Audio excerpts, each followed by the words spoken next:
कब्रिस्तान का रहस्य, डर का पहला एहसास। रात के अंधेरे में वह छोटा सा गांव एकदम सुनसान था। चारों ओर बस झिंगुरों की आवाज और हवा में सरसराते पेड़ों की सरगम थी। गांव के किनारे एक पुराना कब्रिस्तान था जिसे लोग काला पहद्दा कब्रिस्तान के नाम से जानते थे। कहते थे कि यहां रात को जाने वाला इंसान कभी लौटकर नहीं आता। रवि, विशाल और करण तीनों दोस्त थे और हमेशा रोमांच की तलाश में रहते थे। गांव के बुजुर्गों की डरावनी कहानियां सुनकर उनके मन में जिज्ञासा जाग उठी। क्यों ना आज रात कब्रिस्तान जाकर देख लें कि वहां सच में कुछ है या नहीं। रवि ने जोश में कहा, पागल है क्या, वहां जाने की कोई जरूरत नहीं। हमने सुना है कि वहां कुछ बुरा होता है। करण ने डरते हुए जवाब दिया, अरे वो सब बकवास है। अगर कुछ होगा भी तो हम उसे अपनी आंखों से देखना चाहेंगे।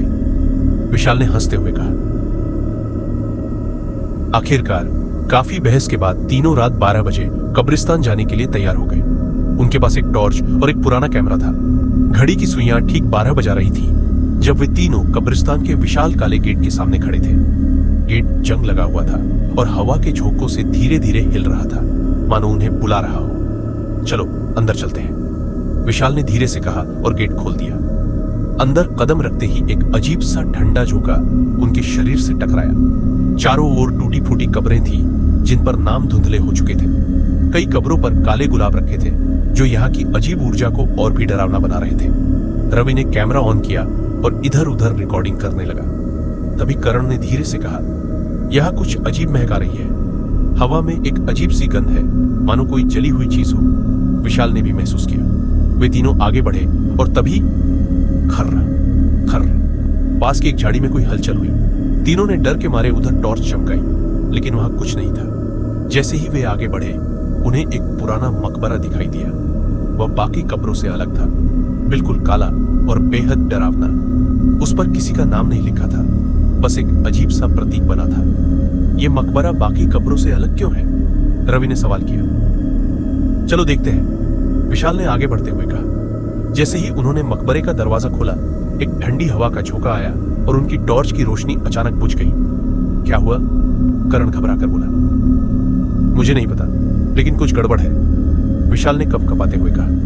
तभी कैमरे की स्क्रीन पर कुछ हलचल दिखी। एक काले कपड़े में लिपटी परछाई दरवाजे के पास खड़ी थी। रवि ने घबराकर कैमरा नीचे किया, लेकिन वहां कोई नहीं था। हमें यहां से निकलना चाहिए, करण ने डरते हुए कहा। लेकिन तभी मकबरे के अंदर से एक अजीब सी आवाज आई। तुम यहां क्यों आए हो? तीनों दोस्त घबराकर पीछे हटे। मकबरे के अंदर एक हल्की रोशनी थी। जैसे ही उन्होंने अंदर झांका, उन्हें एक पुरानी तस्वीर मिली। तस्वीर में एक आदमी खड़ा था जिसकी आंखें काली और खाली थी। तभी विशाल को एक पुरानी किताब मिली जिसमें गांव के इतिहास के बारे में लिखा था। यहां लिखा है कि इस मकबरे में एक साधु को दफनाया गया था। गांव वालों ने उसे जिंदा जलाया था क्योंकि वो काले जादू का प्रयोग करता था। मतलब उसकी आत्मा अब भी यहां भटक रही है? करण ने घबराकर पूछा। शायद, रवि ने कांपते हुए कहा। तभी मकबरे की दीवारों पर अजीब सी आकृतियां बनने लगी, मानो कोई छाया ही चल रही हो। और फिर अचानक दरवाजा जोर से बंद हो गया। तीनों दोस्त चीख पड़े। दरवाजा बंद कैसे हुआ? विशाल ने घबराते हुए पूछा। तभी हवा में किसी के हंसने की आवाज गूंजने लगी। तुम लोग यहां नहीं आना चाहिए था। रवि ने टॉर्च फिर से जलाने की कोशिश की, लेकिन वह काम नहीं कर रही थी। कैमरे की स्क्रीन पर अचानक कुछ लिखा आने लगा। तुम अब वापस नहीं जा सकते। अब उनके पास कोई रास्ता नहीं था। तभी दीवारों पर खून से कुछ लिखा हुआ दिखाई दिया। मुझे न्याय चाहिए, हमें कुछ करना होगा, करण चिल्लाया। लेकिन क्या? विशाल घबराया हुआ था।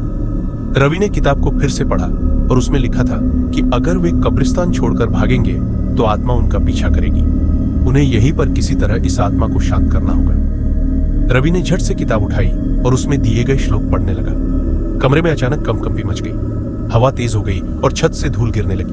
आत्मा की चीखें पूरे मकबरे में गूंज उठी। नहीं, रुको! लेकिन रवि पढ़ता रहा। अचानक सब कुछ शांत हो गया। दरवाजा अपने आप खुल गया और हवा में एक धीमी आवाज गूंजने लगी। मुझे मुक्ति मिल गई। तीनों ने बिना वक्त गंवाए कब्रिस्तान से बाहर भागने में ही भलाई समझी। अगली सुबह गांव के लोग कब्रिस्तान के पास गए तो देखा कि मकबरा ढह चुका था।